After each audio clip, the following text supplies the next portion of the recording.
행복한 안식일입니다. 조금 평소보다 좀 어수선하죠? 그래도 조용한 것보다 어수선한 게 나을 때가 있습니다. 오늘 청년들한테 조금 먼저 좀 사과를 해야 될 것 같습니다. 제가 앞에 앉으라고 광고를 주중에 열심히 설득해가지고 했는데 또 이제 전달이 좀 덜 돼가지고 또 나왔다가 다시 4층으로 올라간 것 같습니다. 이제 앞부터 차각차각 앉아야 뒤에 늦게 오신 분들이 앉기가 좀 편한데 한번 앉으면 또 옮기가 쉽지가 않아서 그런 어려움이 또 있습니다. 협조해 주셔서 감사드리고 또 귀한 특창 또 아이들의 또 예배 저희가 한두 번 하다 보면 또 적응되고 익숙해지고 또 다른 감동과 은혜가 있을 거라 생각합니다. 수고해 주신 모든 분들께 하나님의 은혜와 넘치는 복이 함께하기를 간절히 바랍니다. 오늘 함께 살펴볼 말씀은 창세기 21장 말씀인데요. 함께 교독하셨던 말씀 제가 다시 봉독하겠습니다. 하나님이 그 아이의 소리를 들으심으로 하나님의 사자가 하늘에서부터 하갈을 불러 가라사대 하갈아 무슨 일이냐 두려워 말라 하나님이 거기 있는 아이의 소리를 들으셨나니 일어나 아이를 일으켜 내 손으로 붙들라 그로 큰 민족을 이루게 하리라 하시니라. 여러분 하갈 아십니까? 하갈 아세요? 하갈 아시는 분들은 성경을 제법 많이 아시는 분들인데요. 하갈보다 유명한 사람들이 많죠. 아브라함, 사라가 좀 더 유명하겠죠. 하갈은 애굽 출신입니다. 애굽 사람이에요. 그리고 사라의 종이었습니다. 몸종이었고요. 사라 덕에 아브라함의 또 첩이 되죠. 아브라함과 이제 결혼을 나중에 합니다.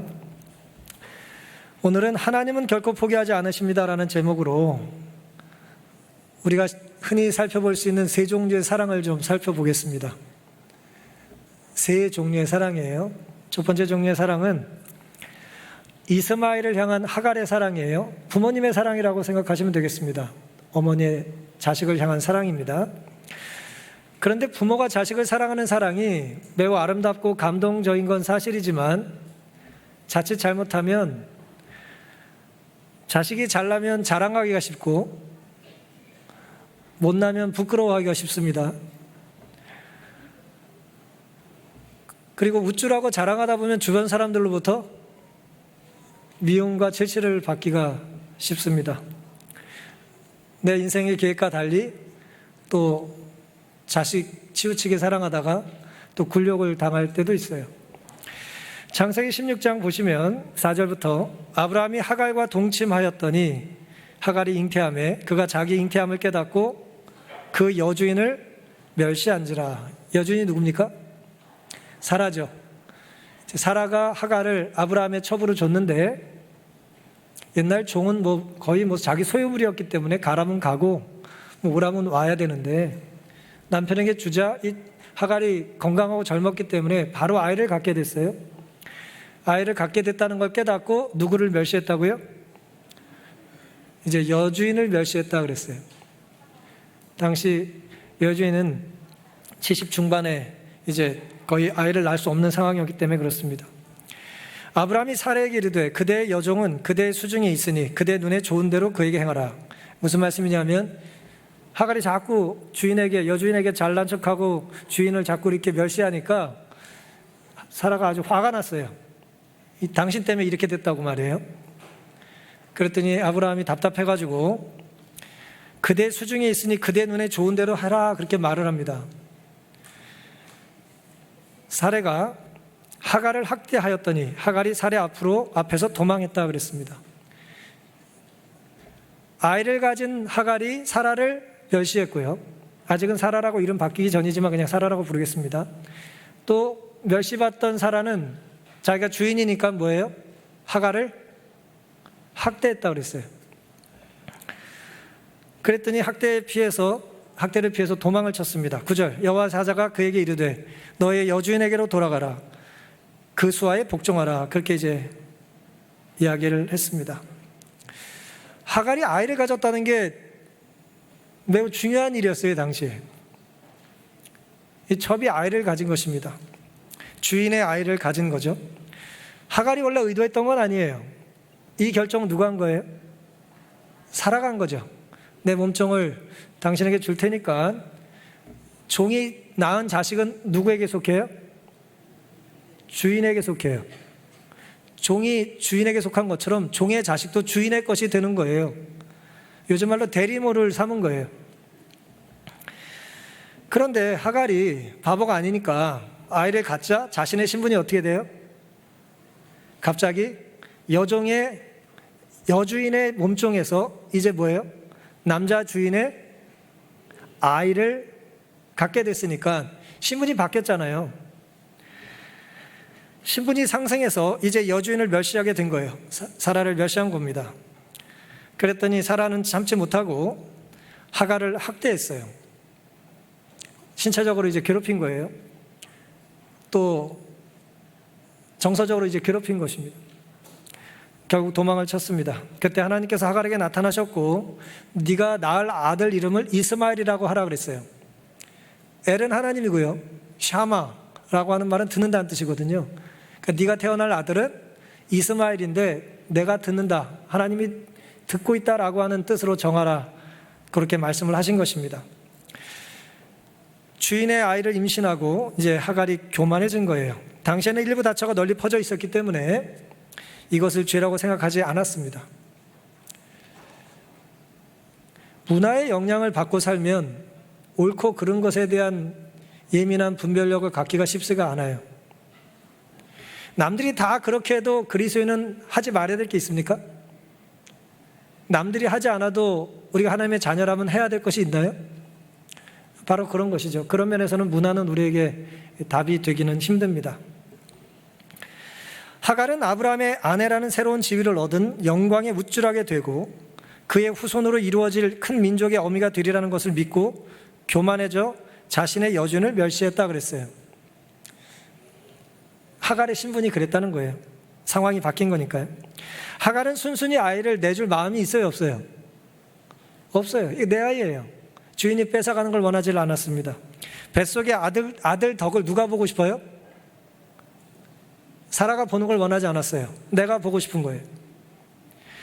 만약 여종이 자식을 낳았다는 이유로 그 여주인과 대등한 입장을 취하려 하면 여주인이 그를 팔 수는 없으나 노예 표시를 하여 다시 노예 중 하나로 간주할 수 있다. 이 하므라비 법전의 이야기예요. 무슨 얘기냐? 법에 이런 게 있었다는 얘기는 뭐예요? 이런 일이 자주 있었다는 얘기예요. 이런 일이 흔했다는 거예요. 얼마나 첩을 데리고 사는 게 흔했으면 첩이 주인의 자식을 갖고 교만해져서 여주인과 문제가 생길 경우는 이렇게 처리해달라고 하는 법이 있을 정도였어요. 그래서 법대로 한 거예요. 사라가 너는 노예야 라고 하는 인식을 시켜줬고 또 학대를 했던 것입니다. 사랑하는 성도 여러분, 하갈은 이런 상황에 도망을 쳤다가 여호와의 사자의 말씀을 듣고 다시 집으로 뭐합니까? 돌아갔어요. 여주인의 수하에 다시 들어가서 복종하라는 말씀을 듣고 돌아갔어요. 아직 태중의 아이가 있잖아요. 무슨 생각하고 들어갔겠어요? 아이를 생각해서 뭐 하는 게 나아요? 내가 들어가서 사는 게 낫다고 생각한 겁니다. 뱃속 아기 믿고 사라를 멸시했던 하갈이 도망쳤던 사라에게 돌아갈 수밖에 없게 된 상황이 된 것입니다. 하나님 말씀대로 살고 자식을 살리기 위해서는 때로 굴욕을 견뎌야 될 때가 있나요? 고개 뻣뻣하게 들고 이 자식 문제 앞에서도 큰 소리 칠 수 있는 사람 있습니까? 제 경험상 없습니다. 그럴 수가 없어요. 내 자식 문제 앞에서는 누구도 고개를 뻣뻣이 들 수가 없습니다.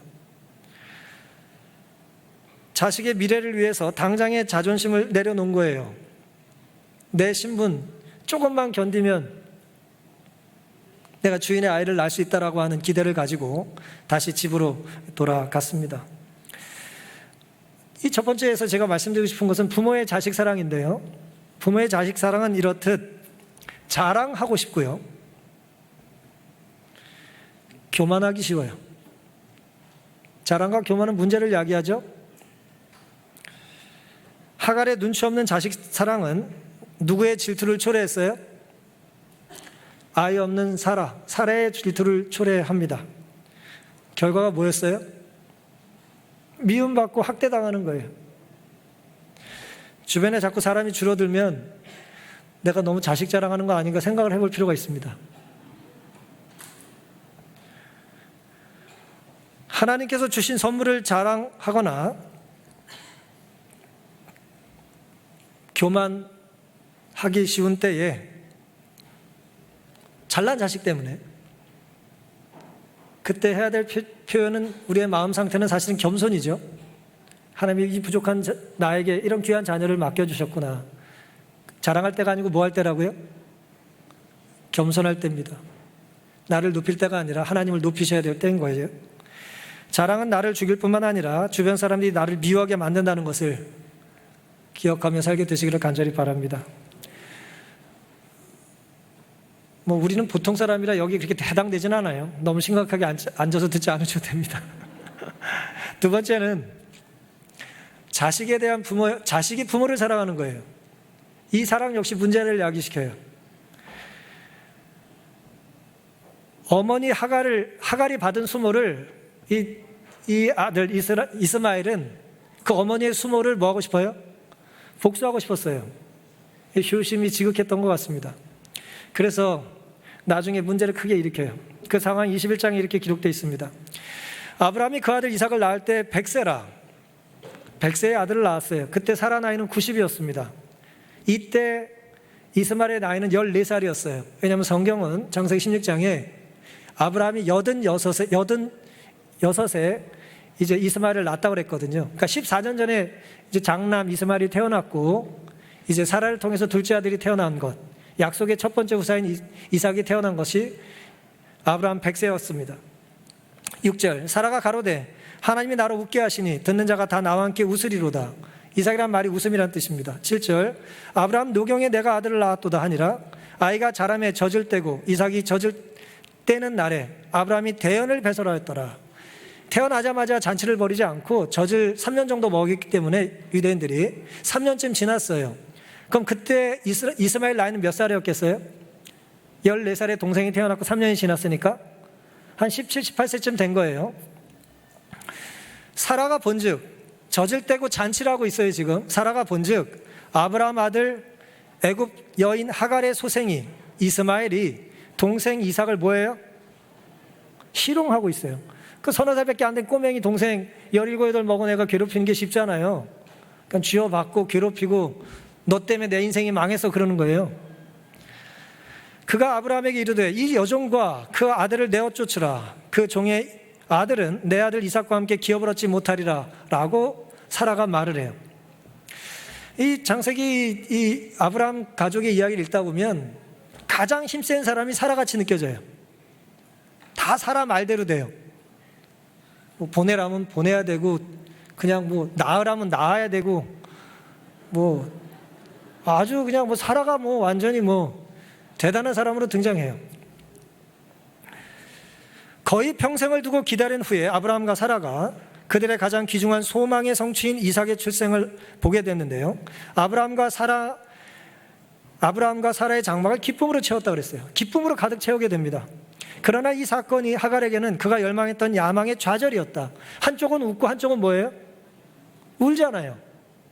한쪽은 아주 행복하고 한쪽은 아주 절망에 빠지게 된 거예요. 이스마엘은 돌연 밀려나게 되었다. 14년을 아브라함의 후사로서 모두가 인정해 줬던 사람인데 갑자기 이제 100세의 아버지가 그냥 동생을 낳아가지고 큰일이 벌어진 것입니다. 그리하여 실망한 가운데 모자는 하갈과 이스마엘은 사라의 아들을 미워하였다. 사랑이라고 자꾸 써놨네. 사라의 아들을 미워하게 된 거예요. 사라는 벅찬 기쁨으로 웃고 또 웃었지만 하갈과 이스마엘은 울고 또 울 수밖에 없었습니다. 왜냐하면 지난 14년 동안 아브라함의 후계자는 이삭이 태어나기 전에는 이스마엘밖에 없었어요. 아브라함도 그렇게 생각했어요. 하나님 빼고 다 그렇게 생각했어요. 창세기 17장 18절입니다. 아브라함이 이에 하나님께 고하되 너에게 자식을 주겠다고 말하니까 아브라함이 뭐라고 대꾸해요?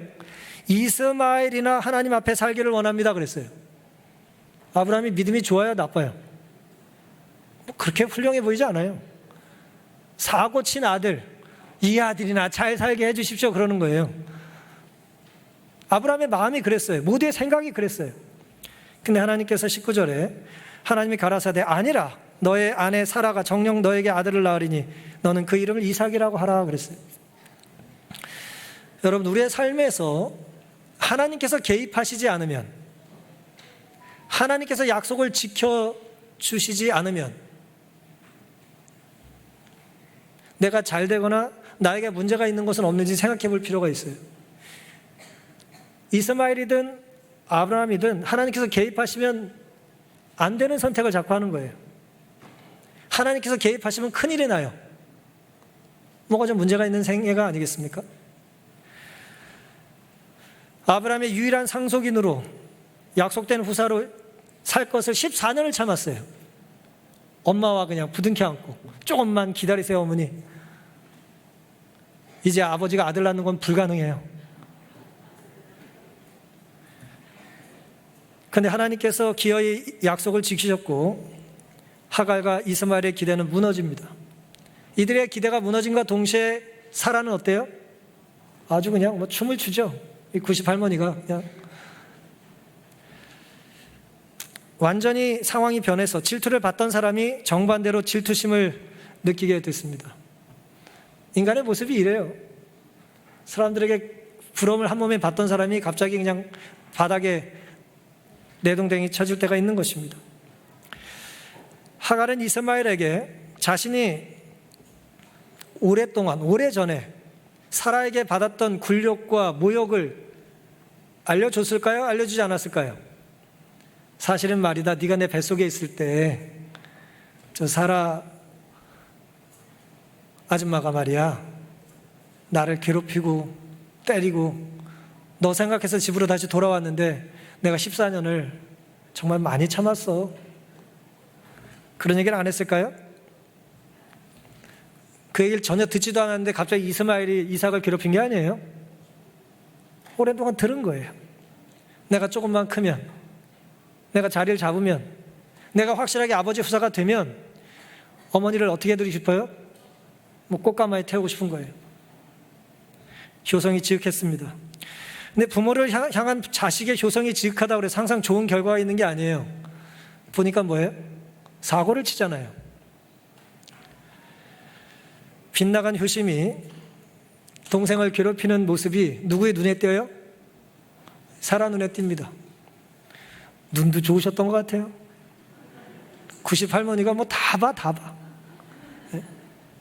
자식 맨날 쳐다보고 있으니까 뭐 결국 쫓겨납니다. 우리가 누구를 미워하면 생각만 미워하게 되지 않죠. 어떻게 됩니까? 행동으로 나가게 돼 있어요. 작은 사고가 아니라 대형 사고를 칩니다. 아브라함의 장자였지만 첩의 자식이었기 때문에 태어난 이삭에게 맹렬한 질투심을 느꼈습니다. 하갈 역시 사라와의 경쟁에서 이제 영원히 밀리게 된 거예요. 아들 하나 믿고 젊음 하나 믿고 살았는데 90 먹은 사라가 갑자기 애를 낳아가지고 이제 게임이 끝났어요. 어머니의 사랑도 문제를 일으키고 엄마에 대한 아들의 사랑도 문제를 일으키죠. 우리 안에 누군가를 질투하고 싶은 마음이 든다면 누군가를 희롱하고 사고 칠 때가 아니라 무릎 꿇고 회개할 때라는 걸 잊지 않고 살게 되시기를 간절히 바랍니다. 이런 인간의 모습, 부모가 자식을 사랑해도 자식이 부모를 사랑해도 우리 안에 문제가 생기잖아요. 이 성경을 우리가 읽다 보면 결국은 하나님은 뭘 하시냐? 인간이 만들어낸 문제들을 자꾸 수습하고 사시는 거예요. 사고는 자기들이 치고 뭐예요 결국? 또 도와주세요 그러잖아요. 버림받은 일을 좀 한 것 같기도 하지만 어쨌든 버림받은 이 하갈과 이스마엘을 하나님께서는 찾아오셔서 구원하십니다. 인간의 사랑은 변질되기 쉽고 문제를 많이 일으키지만 하나님의 완전한 사랑은 우리를 구원합니다. 21장 14절부터입니다. 아브라함이 아침에 일찍 일어나 떡과 물 한 가죽 부대를 취해 하갈 어깨에 메어주고 그 자식을 이끌고 가게 하며 하갈이 나가서 브엘세바 들에서 방황하더니 가죽 부대 물이 다한지라 그 자식을 떨기나무 아래 두매 가로되 자식의 죽는 것을 참아보지 못하겠다 하고 살 한 바탕쯤 가서 마주 앉아 바라보며 방송대곡하니 화살을 쏘면 날아갈 정도의 거리에 떨어져 앉았다, 그 얘기입니다. 사라의 요청을 듣고 아브라함의 마음이 아팠겠죠. 내보내라 그러잖아요. 이 20세인 여자가. 사라가 내보내요? 이렇게. 그러니까 이제 뭐 남편이 뭐 힘이 있어요? 자기 아들인데 말이에요. 사라와는 아무 상관없잖아요. 그렇죠? 하지만 남편의 아들이잖아요. 또 그 아들 뭐 낳고 싶어 낳았어요? 자기가 낳으라 그래서 낳았는데? 근데 이제 사라가 자꾸 그렇게 남편을 괴롭히는 거예요.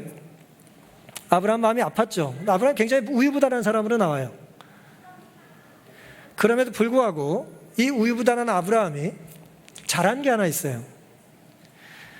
아직도 극진히 사랑하는 그의 아들 이스마엘을 그가 어떻게 내보낼 수 있을 것인가. 그는 근심 가운데 하나님의 인도를 간구했다 그랬어요. 부인한테 얻어맞고 욕 바가지로 먹고 그리고 하나님 앞에 기도를 드려요. 참 불쌍하죠? 우리 불쌍할 때 드리는 기도를 하나님은 잘 들어주십니다. 주께서는 한 거룩한 천사를 통하여 사라의 소원을 허락하도록 그에게 지시하셨다. 전 이 대목이 참 불편해요. 사라가 원하는 걸 해주라는 거예요. 사라에게 나타나면 안 되나, 하나님께서? 아브라함 마음 좀 헤아려 줘라. 그렇게 좀 나타나시면 안 되나요? 근데 제가 아무리 생각해도 사라가 말을 안 들었을 것 같아요. 어쨌든 하나님께서는 말 잘 듣는 아브라함에게 나타나셔서 여자 둘 같이 살기 힘들다. 그 얘기 들어줘라. 그렇게 이제 말씀을 하셨습니다. 아브라함은 천사의 말을 순종하였으나 거기에는 살을 애이는 듯한 괴로움이 있었다 그랬어요. 자기가 낳은 자식, 17년을 같이 살았던 자식 내보내는 게 쉽겠어요?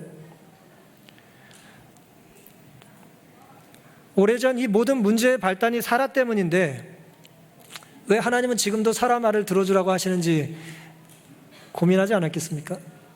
차이가 하나 있어요. 그때는 사라 말을 듣고 하나님께 기도하지 않고 그 일을 했고요. 이번에는 사라 말을 듣고 하나님께 여쭤봤다는 거의 차이예요. 큰 차이입니까? 큰 차이예요. 하나님께서 우리의 실수를 선한 길로 때로 선용하시기도 합니다. 결국 쫓겨난 두 모자가 브엘세바 들에서 방황하다 이제 사경을 헤매게 됐습니다. 아침 일찍 아브라함이 싸준 떡과 물은 뭐 며칠이 지난지 모르겠지만 다 떨어졌어요. 이제 죽을 날만 기다리고 있습니다. 그때 하갈이 이렇게 말합니다. 자식 죽는 것을 참아 보지 못하겠다. 자식 죽는 걸 어느 엄마가 볼 수 있겠어요? 그 자식 살리겠다고 지금 물 찾아서 헤매는데 그 거리가 화살 하나 쏘면 떨어질 만큼의 뭐 거리까지 물을 찾아 헤맸다, 그 얘기예요 지금. 근데 물이 없는 거예요. 그때 하나님께서 그 아이의 소리를 들으심으로 하나님의 사자가 하늘에서부터 하갈을 불러 가라사대 하갈아 무슨 일이냐? 두려워 말라. 하나님이 거기 있는 아기 소리를 들으셨나니 일어나 아이를 일으켜 너의 손으로 붙들라. 그로 큰 민족을 이루게 하리라 하시니라. 하나님이 하갈의 눈을 밝히심에 샘물을 보고 가서 가죽 부대에 물을 채워다 그 아이에게 마시었더라 그랬습니다. 사랑하는 성도 여러분, 하나님은 쫓겨난 하갈의 통곡을, 버림받은 이스마엘의 기도를 들으셨어요. 이스마엘은 말이에요, 아버지에게 버림을 받은 거예요. 첩이라는 건 엄마의 사이지 나와의 문제가 아니잖아요. 아버지에게 버림을 받은 거예요. 육신의 아버지는 따로 나를 버릴 수 있습니다. 내 자리가 때로 없을 수 있어요. 하지만 하나님은 하늘 아버지의 역할을 끝까지 책임지십니다. 하나님께서는 17년 전과 똑같이 질문을 하세요. 17년 전에 창세기 16장 8절에는 애를 뱃속에 두고 학대받다가 살겠다고 도망쳤을 때 하나님께서 나타나 이렇게 물으셨어요.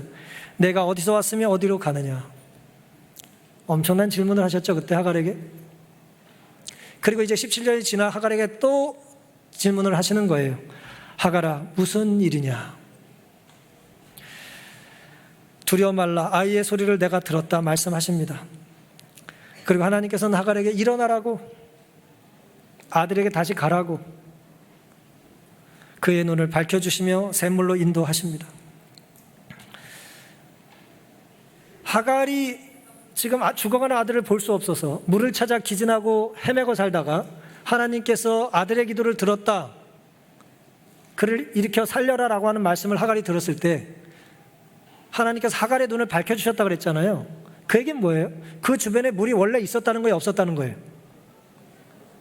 눈이 밝혀지면 없던 게 보여요? 있던 게 보여요? 질문이 어렵나요? 옆에 있었어요, 물이. 근데 고통과 슬픔 때문에 그게 보이지 않았었어요. 근데 하나님께서 그 눈을 밝혀주시자 기존에 있던 게 이제 보이는 거예요. 있었지만 보지 못했던 걸 보게 된 거예요. 하갈은 전부터 거기에 있었던 근처 우물로 인도됐다. 거룩한 능력이 가져다 준 것은 맑은 물이 아니라 밝은 시력이었다. 굉장히 중요한 말씀이죠. 오늘 우리의 눈이 밝아지면 이전에 있던 것이 귀하게 여기게 될 거예요. 이전에 보이지 않던 것이 보이게 될 겁니다. 오늘 우리의 모습이 그럴 수 있기를 간절히 바랍니다. 여인이 어찌 그 젖먹는 자식을 잊겠으며 자기 태에서 난 아들을 긍휼히 여기지 않겠느냐? 그들은 혹시 잊을지라도 나는 너를 잊지 아니할 것이라. 여인이 자식을 사랑하고 홀어머니 밑에서, 홀어머니는 아니죠, 아버지가 있었지만 그 힘들게 살던 어머니를 효성스럽게 섬겼던 아들의 사랑은 문제를 일으킬 수 있지만 하나님의 사랑은 문제를 해결하십니다. 어머니 사랑은 자랑하기 쉽고 자식 사랑은 사고를 치기 쉽지만 인간의 사랑은 망가뜨리기 쉬운 이 세상을 망가뜨린 인간의 사랑을 하나님께서는 회복시켜 주시고 구원해 주십니다. 창세기부터 보시면 사탄은 유혹하고 인간은 사고치고 하나님은 뭐 하세요? 수습하세요. 그게 우리의 삶입니다. 그런 똑같은 생애가 지금 6,000년 내내 우리의 삶에서 벌어지고 재현되고 있는 것입니다. 오늘 우리의 삶에 하나님의 임재하심이 가능할 수 있도록 마음을 여시고 하나님을 초청할 수 있게 되기를 간절히 바랍니다. 김경민 작가가 쓴 책에 내가 사랑하는 것들은 모두 나를 울게 한다는 그런 책에 이런 내용이 있습니다. 내용을 보니까 70년대 80년대 전후 같아요. 자신이 9살 10살 때 얘기를 하는데 2월 하순 설이 지나고 얼마 안 됐을 때 일이랍니다. 3대가 함께 살았던 집인데 갑자기 문 앞에 군복을 입은 두 청년이 나타났어요. 쭈삣거리며 서 있던 이 두 청년 군인들이 이렇게 말을 했습니다. 산속에 며칠 동안 훈련 중인데 너무 배가 고파 염치 불구하고 들어왔으니까 밥 좀 달라는 거예요. 군대 간 아들이 훈련 중에 배고프다고 남의 집에 가서 구걸을 하고 있는 거예요, 지금. 정말 먹을 것 좀 주면 고맙겠다고 말을 한 거예요. 당황하고 무서웠을 거 아니에요? 그때 방공훈련 많이 받을 때잖아요. 엄마가 잠시 머뭇거리다가 잠깐 기다리라고 하고 먹다 남은 누룽지를 긁어가지고 쟁반에 내다 줬어요. 보자마자 손에 들고 고맙다고 받고 나가려고 하는 겁니다. 그때 엄마가 일단 이거 먹고 여기서 잠깐 기다리라고 말을 하는 거예요. 일단 이거로 요기를 채우고 좀 기다리라는 거예요. 그리고 다시 부엌에 들어가 밥상을 차리기 시작했어요. 김도 굽고 반찬도 해서 이제 숭늉까지 다 이제 대접을 해줬다는 거예요. 잘 먹고 이제 또 잘 먹었습니다 그리고 나가려고 하는 거예요. 그때 엄마가 또 잠깐만 기다리라는 거예요. 그리고는 공책을 찢어서 원뿔 모양을 만든 다음에 약과를 몇 개 넣어서 줬어요. 설 지난 지 얼마 안 돼가지고 집에 약과가 있었대요. 그 군인들이 이제 돌아가고 나서 이 김경민 씨가 어렸을 때 엄마에게 다시 이렇게 묻는 거예요. 왜 아저씨들한테 약과를 줬어? 뭐 아저씨라 봤자 이제 20살 전후의 애들이죠. 애 눈에는 아저씨니까. 엄마가 뭐라고 대답해 줬는지 기억이 나질 않는데요. 중요한 건 그때 약과가 매우 귀한 거였다는 거예요. 할머니한테 많이 먹으면 야단 맞을 만큼 귀한 것이었는데 생전 모르는 군인들에게 약과를 준 거예요. 그리고 이 김경민 씨가 이 내용을 이렇게 정리를 합니다. 배불리 밥을 먹었다고 해서 디저트는 먹지 않아도 된다는 뜻은 아니다.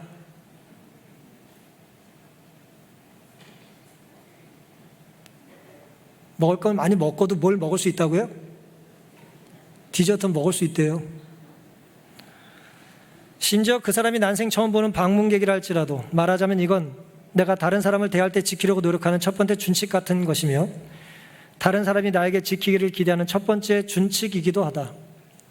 그리고 환대라는 단어를 볼 때마다 떠오르는 나의 원형적인 기억이다. 그랬어요. 저도 비슷한 기억이 있어요. 1995년에 제가 군대를 좀 늦게 갔기 때문에 제대 20여일 남기고 동계훈련을 하고 있었어요. 철원에 가면 진해리라고 하는 곳이 있습니다. 그 추운 겨울에 제대 한 2-3주 남기고 동계훈련 뛰는 게 얼마나 제가 말년 병장이 힘들었겠어요. 친한 후임 하나가 이모 할머니가 옆에 산다는 거예요. 거기 가서 밥을 얻어먹고 져요. 제대 며칠 안 남아가지고 그냥 간이 버가지고 주둔지를 이탈해가지고 제가 친한 후임병 이모 할머니네 집에 저녁을 얻어먹으러 갔어요. 마침 그때가 모래시계라고 하는 드라마가 마지막 하고 있던 그때였어요. 어쨌든 밥을 잘 얻어먹고 들키지 않아서 무사히 제가 제대를 했습니다.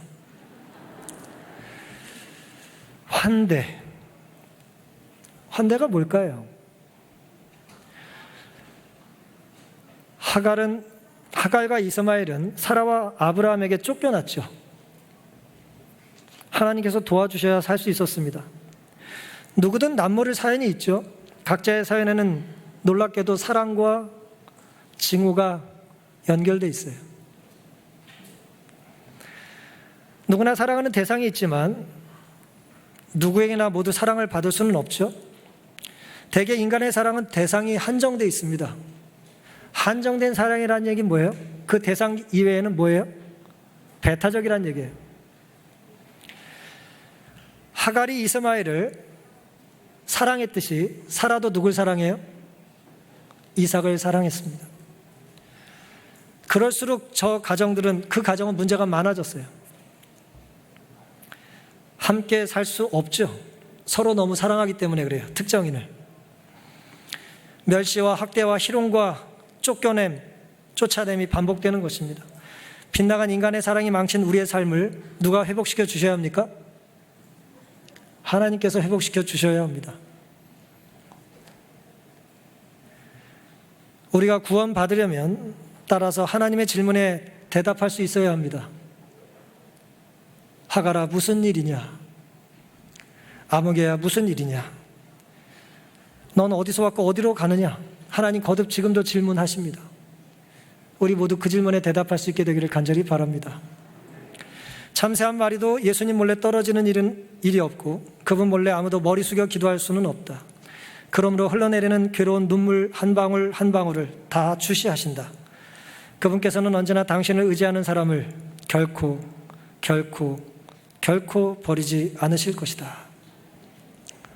어제 어떤 장로님이 저에게 보내주신 내용인데 너무 감동이 있어서 제가 설교 원고를 다 쓰고 다시 집어넣습니다. 우리는 거듭 불순종하고 17년이 지나도 변한 게 있어요, 없어요? 뱃속에 아이를 가졌을 때 하갈의 마음 상태나 아들이 장성한 이후에 하갈의 마음 상태가 바뀐 게 있어요, 없어요? 없어요. 하갈이 어렸을 때 듣던 말, 엄마를 복수해주고 싶은 말, 엄마의 원수를 갚아주고 싶은 생각, 바뀌는 게 아니라 점점 강해지죠. 하지만 그럼에도 불구하고 하나님께서는 그 모자를 포기하지 않으십니다. 아무리 절망스럽고 대부분의 문제가 내가 초래한 것이라 할지라도 하갈과 이스마엘을 찾으신 하나님께서 우리도 찾아오시고 해결해 주실 것을 믿고 사시기를 바랍니다. 하갈아, 무슨 일이냐 하셨던 그분께서 오늘 우리의 상황을 보시고 무슨 일이냐 물으실 때에 다시 한번 하나님의 은혜의 소리를 붙잡고 그 손을 붙잡고 믿음으로 승리할 수 있게 되기를 간절히 바랍니다. 하나님의 말씀에, 은혜에 우리가 동참하기 위해서 해야 될 것 딱 하나예요. 그게 뭘까요? 순종하는 것입니다. 일어나라 하면 뭐 하면 돼요? 일어나면 되는 것입니다. 손을 내밀어 잡아주면 되는 것입니다. 그렇게 이스마엘과 하갈이 구원을 받았어요. 오늘 우리의 심령 속에도 늘 우리에게 말씀하시는 하나님의 음성을 듣고 믿고 순종함으로 구원과 승리의 경험이 우리에게 있게 되기를 바라면서 오늘 말씀을 마치겠습니다.